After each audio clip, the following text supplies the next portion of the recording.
ఏ mutual funds లో ఎక్కువ investment చేస్తే రిస్క్ వస్తుందని చెప్పేసి అంటారు, అది ఎందులో జరుగుతుంది? క్రిసిల్ రేటింగ్ ఉంటుంది సంస్థలకి. AAA రేటింగ్ ఉంటే వాళ్ళు డిఫాల్ట్ అవ్వడానికి అవకాశం తక్కువ అని.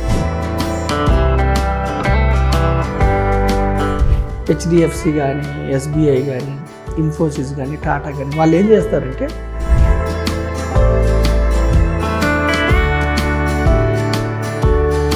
ఈక్విటీ మ్యూచువల్ ఫండ్స్ అంటే ఏంటంటే హై రిస్క్ ఫండ్స్. కానీ మరి ఈక్విటీ మ్యూచువల్ ఫండ్స్ ఎందుకు సెలెక్ట్ చేసుకోవాలి? ఈక్విటీస్లో పెడతారు. ఈక్విటీస్ అంటే ఏంటి? Stocks or shares.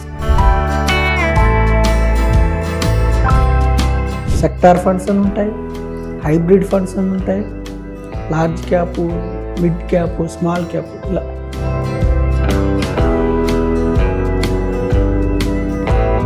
హాయ్, హలో, నమస్తే. నేను మీ anchor Lavanya. Welcome to social post. ఈరోజు మన దగ్గర మంచి గెస్ట్ అని చెప్పొచ్చండి. ఎందుకంటే మ్యూచువల్ ఫండ్స్ అంటే దాదాపు చాలా వరకు ఎవరికి ఐడియా ఉందో ఆ బిజినెస్ చేసే వాళ్ళకి మాత్రమే ఐడియా ఉంటుంది. సో ఈరోజు దాని గురించి అవగాహన ఇవ్వడానికి మా మీడియాకి వచ్చారు బొనిగల సాల్మన్ సార్ అని చెప్పొచ్చు. సార్ మాటల్లో చెప్పాలంటే, ఎందుకంటే మా స్టూడియోకి అయితే ఫస్ట్ టైం రావడం మేము చాలా హ్యాపీగా ఫీల్ అవుతున్నాము. సో థ్యాంక్ యూ సార్, మేము పిలవగానే వచ్చారు. హాయ్ సార్, ఎలా ఉన్నారు సార్? బాగున్నారా? హాయ్ అమ్మా, బాగున్నానమ్మా. ఏ మ్యూచువల్ ఫండ్స్ లో ఎక్కువ ఇన్వెస్ట్మెంట్ చేస్తే రిస్క్ వస్తుందని చెప్పేసి అంటారు, అది ఎందులో జరుగుతుంది? యాక్చువల్గా మ్యూచువల్ ఫండ్స్లో గ్యారంటీ రిటర్న్స్ ఉండవు. Mutual funds are subject to market risk. ఏ మ్యూచువల్ ఫండ్లో ఇన్వెస్ట్ చేసినా రిస్క్ ఉంటుంది. ఇందులో low risk, medium risk, high risk. ఇప్పుడు కొంతమంది ఉంటారమ్మా, వాళ్ళ సేవింగ్స్లో డబ్బులు పెట్టుకుంటారు. సేవింగ్స్లో ఎంత వస్తుంది మనకి రేట్ ఆఫ్ రిటర్న్? సుమారుగా ఒక 3%, 4%, అంటే పావలా వడ్డీ వస్తుంది. కొంతమంది ఇన్స్టిట్యూషన్స్ ఉంటాయి, వాళ్ళు కరెంట్ అకౌంట్ తీసుకుంటారు. కరెంట్ అకౌంట్లో ఏంటి రేట్ ఆఫ్ రిటర్న్? 0, అంటే ఇంట్రెస్ట్ ఏమి ఉండదు కరెంట్ అకౌంట్లో పెడితే. వాళ్ళకి లిక్విడ్ ఫండ్స్ అని ఉంటాయి. లిక్విడ్ ఫండ్లో సేవింగ్స్లో 3 to 4% వస్తుంది, లిక్విడ్ ఫండ్లో అరౌండ్ 6% వరకు వస్తుంది. కానీ ఇది కూడా గ్యారంటీ ఉండదు. 5.5 రావచ్చు, 6 రావచ్చు, 6.5 రావచ్చు. లిక్విడ్ ఫండ్స్ అంటే mostly commercial papers, treasury bills. ఇందులో ట్రెజరీ బిల్స్ అంటే గవర్నమెంట్, RBI ఇచ్చేవి. కమర్షియల్ పేపర్స్, ఇందులో risk minute risk, very very very very low risk ఉంటుంది. డిఫాల్ట్ అవ్వటం ఉండదు మోస్ట్లీ. ఫస్ట్ 1 day కొంచెం నెగిటివ్ రిటర్న్ ఉంటుంది, సెకండ్ డే నుంచి పాజిటివ్ ఉంటుంది. లో రిస్క్ ఫండ్స్. అలాగే డెట్ ఫండ్స్, కొంతమంది FD వేస్తారమ్మా, 7 to 8% వస్తుంది. కానీ FD మీద వచ్చి వడ్డీ మీద ట్యాక్స్ పడుతుంది. డెట్ ఫండ్స్ అంటే ఏమిటి? ఎవరికైతే FD కంటే ఎక్కువ రిటర్న్ రావాలి అనుకుంటారో డెట్ ఫండ్స్లో గత చరిత్ర ఆధారంగా 8 to 10, 11% వరకు వస్తుంది. కానీ ఇక్కడ కూడా గ్యారంటీ లేదు. మ్యూచువల్ ఫండ్స్లో ఏ వెయిట్లో కూడా గ్యారంటీ ఉండదు, subject to market risk. Debt funds అంటే ఏంటమ్మా అంటే బాండ్స్ కొంటాం మనం. కంపెనీస్ నుంచి బాండ్స్ కొంటారు. మ్యూచువల్ ఫండ్ సంస్థలు బాండ్స్ కొంటారు. బాండ్స్ అంటే ఏంటి? ఇప్పుడు ఒక కంపెనీ ఉందమ్మా, సపోజ్ ఎనీ కంపెనీ, HDFC కానీ, SBI కానీ, ఇన్ఫోసిస్ కానీ, టాటా కానీ, వాళ్ళు ఏం చేస్తారంటే డబ్బు రైజ్ చేసుకోవాలంటే 2 types రైజ్ చేసుకుంటారు. మనీ కావాలంటే ఒకటి స్టాక్ మార్కెట్లో IPO అంటే ఈక్విటీస్ ద్వారా రైజ్ చేసుకుంటారు. రెండోది అప్పు తీసుకుంటారు. అది కంపెనీ బ్యాంక్స్ నుంచి లేదా బాండ్స్ ఇవ్వటం ద్వారా ఇన్స్టిట్యూషన్స్ నుంచి, ప్రజల నుంచి, మ్యూచువల్ ఫండ్ సంస్థల ద్వారా. బాండ్స్ అంటే ఏంటి?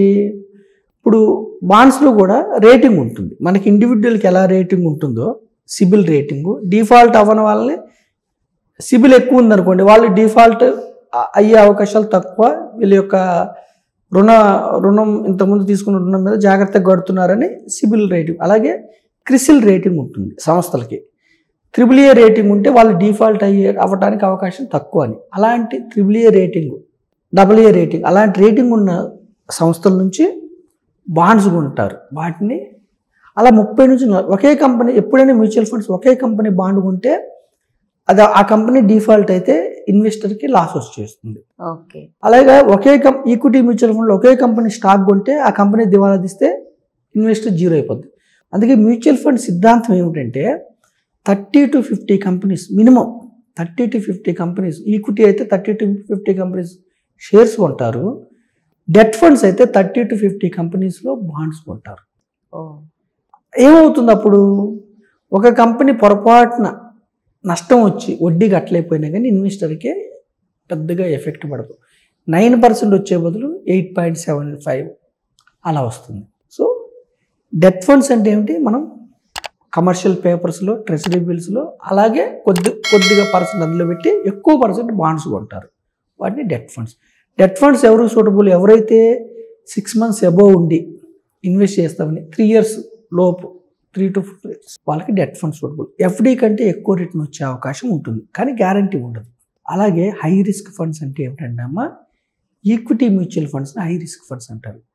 ఈక్విటీ మ్యూచువల్ ఫండ్స్ అంటే ఏమిటి, మన యొక్క డబ్బుల్ని మనం ఎంతన్నా పెట్టనివ్వండి, 100 రూపాయలు పెట్టనివ్వండి, 1000 పెట్టనివ్వండి, 1,00,000 పెట్టనివ్వండి, 1,00,00,000 పెట్టనివ్వండి, మన డబ్బుల్ని ఈక్విటీస్లో పెడతారు. ఈక్విటీస్ అంటే ఏమిటి, స్టాక్స్ ఆర్ షేర్స్ కొంటారు ఈక్విటీస్లో. అంటే హై రిస్క్ ఉంటుంది. షేర్స్ ఎప్పుడైనా కానీ, స్టాక్స్ కానీ షేర్స్ యొక్క షేర్ వాల్యూ కానీ స్టాక్ వాల్యూ కానీ 4-5-6 రకాల మీద డిపెండ్ అయ్యి ఉంటుంది. గ్లోబల్ మార్కెట్స్ బాగాలేకపోయినా మన స్టాక్స్ కిందకి వెళ్తాయి.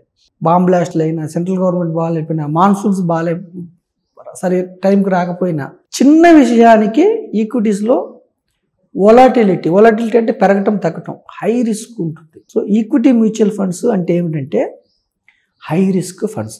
కానీ మరి ఈక్విటీ మ్యూచువల్ ఫండ్స్ ఎందుకు సెలెక్ట్ చేసుకోవాలి, ఈక్విటీ మ్యూచువల్ ఫండ్స్లో ఎవరైతే దీర్ఘకాలం ఉన్నారో హ్యూజ్ వెల్త్ క్రియేట్ అయింది. ఈక్విటీ మ్యూచువల్ ఫండ్లో 20 ఏళ్ళు 25 ఏళ్ళ నుంచి ఎవరైతే ఉన్నారో 15%, 18%, 20%, ఫస్ట్ కేసులో 12%, 10% రిటర్న్స్ కూడా వచ్చాయి. సో ఈక్విటీ మ్యూచువల్ ఫండ్స్ అనేవి high risk high return funds. మళ్ళీ ఈక్విటీ మ్యూచువల్ ఫండ్స్లో కూడా మళ్ళీ డిఫరెంట్ ఫండ్స్ ఉంటాయి. సెక్టార్ ఫండ్స్ అని ఉంటాయి, హైబ్రిడ్ ఫండ్స్ అని ఉంటాయి, large cap, mid cap, small cap. ఇలా స్మాల్ క్యాప్లో హై రిస్క్, ఒక్కోసారి హై రిటర్న్ వచ్చే అవకాశం ఉంది. సెక్టార్ ఫండ్స్లో హై రిస్క్ ఉంటుంది, హై రిటర్న్ రావచ్చు రాకపోవచ్చు. అట్లా లో రిస్క్, మీడియం రిస్క్. అంటే ఇన్వెస్టర్ డిస్ట్రిబ్యూటర్ ద్వారా వెళ్ళారనుకోండి అమ్మ, వాళ్ళు ఇన్వెస్టర్ యొక్క రిస్క్ ఎపటైట్ అంటే అతని రిస్క్ ఎంత భరించగలడు. రిస్క్ అంటే ఏమిటమ్మా, మన యొక్క ప్రిన్సిపల్ కిందకి వెళ్ళటానికి రిస్క్ అంటారు. మనం 100 రూపీస్ ఇన్వెస్ట్ చేసాము, డౌన్ 95 అయింది అనుకోండి, 90 అయింది అనుకోండి, ప్యానిక్ అవుతారు. ఓకే.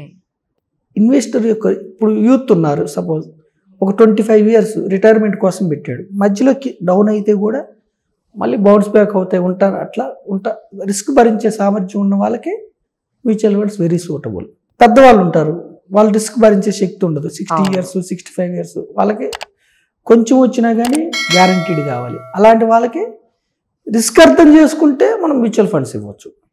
రిస్క్ భయం ఉన్న వాళ్ళకి ఫిక్స్డ్ గ్యారంటీ వచ్చే ఇవ్వచ్చు. బ్యాంక్ ఎఫ్డీస్ కానీ, పోస్ట్ ఆఫీస్ కానీ, ఇలా ఇదమ్మా మ్యూచువల్ ఫండ్స్. మన ఇన్వెస్ట్ యొక్క రిస్క్ని బట్టి సైజ్ చేయొచ్చు. Okay, super.